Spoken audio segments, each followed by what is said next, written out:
तर मनसे अध्यक्ष राज ठाकरे यांनी मुख्यमंत्री देवेंद्र फडणवीसांना पत्र लिहिलंय। महाराष्ट्रामध्ये लहान मुलं पळवण्याचं की बेपत्ता होण्याचं प्रमाण वाढलंय, याबद्दल त्यांनी चिंता व्यक्त केली आहे। आणि असं असताना सरकार नेमकी काय कारवाई करतंय असा सवालही राज ठाकरेंनी विचारलाय।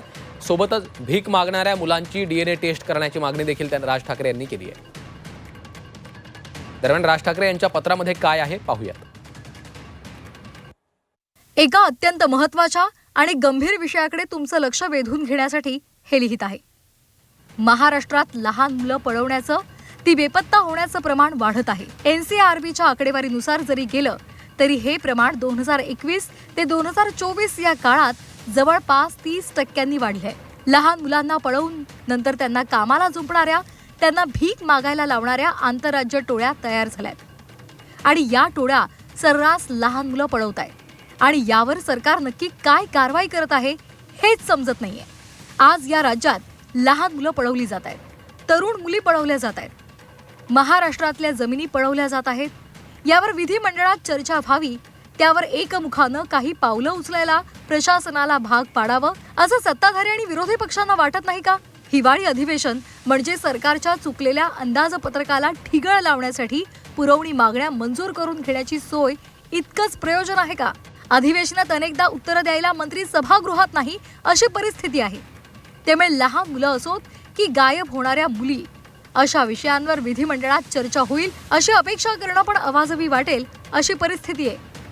असो, आज राज्याचे मुख्यमंत्री आणि गृहमंत्री या नात्यानं तुम्ही लक्ष घालून फक्त अधिवेशनात यावर चर्चा घडवून आणून नव्हे तर काहीतरी ठोस कृती करावी ही महाराष्ट्राची तुमच्याकडून अपेक्षा आहे। याच प्रकरणामध्ये आता मुख्यमंत्री देवेंद्र फडणवीसांची देखील प्रतिक्रिया समोर आलेली आहे। दुसरीकडे खासदार संजय राऊतांनी देखील यावर भाष्य केलेलं आहे, पाहूयात। पत्र वाचलेलं नाहीये, पण बेपत्ता होणाऱ्या मुलींच्या संदर्भात यापूर्वीही मी आकडेवारी सहित त्याची कारणं दिलेली आहेत। मुली परत किती येतात हे देखील सांगितलेलं आहे। याच्यातला सगळ्यात महत्वाचा मुद्दा एवढाच आहे की कशाही पद्धतीने म्हणजे एखादी मुलगी समजा घरून भांडून निघून गेली आणि 3 दिवसांनी परत जरी आली तरी आपण त्या ठिकाणी बेपत्ताचं कंप्लेंट ही दाखल करतो आणि त्यामुळे जो काही त्याची संख्या आहे ती संख्या त्या ठिकाणी आपल्याला मोठी दिसते आणि साधारणपणे आपला अनुभव आहे की वर्षभरात 90% वर आपण परत आणतो। पुढच्या 1.5 वर्षात अजून उरलेल्या त्या ठिकाणी सापडतात, परत येतात। त्यामुळे या संदर्भात आता त्यांनी नेमकं काय पत्र लिहिलं आहे हे मी वाचलेलं नसल्यामुळे मी त्याच्यावर उत्तर देऊ शकणार नाही, पण नक्की जर काही त्यांच्या शंका असतील तर त्याला उत्तर देऊ। मुंबईतून मुली गायब होण्याचं प्रमाण वाढले, बेपत्ता होत आहे। महाराष्ट्राच्या अनेक नंदुरबारमधून सगळ्यात जास्त मुली गायब होत आहेत। कुठे जात आहेत त्या?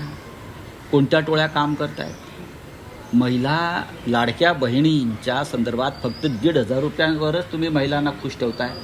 महिलांवर अत्याचार होत आहेत, महिला पळवल्या जात आहेत, पलायन केलं जात आहे, मुली पळवल्या जात आहेत। त्याच्यावर कधी फडणवीस आणि मिनते बोलत नाही। फक्त लाडकी बहीण आणि 1,500 रुपये हाच त्यांचा अजेंडा आहे। या विषयावर बोला।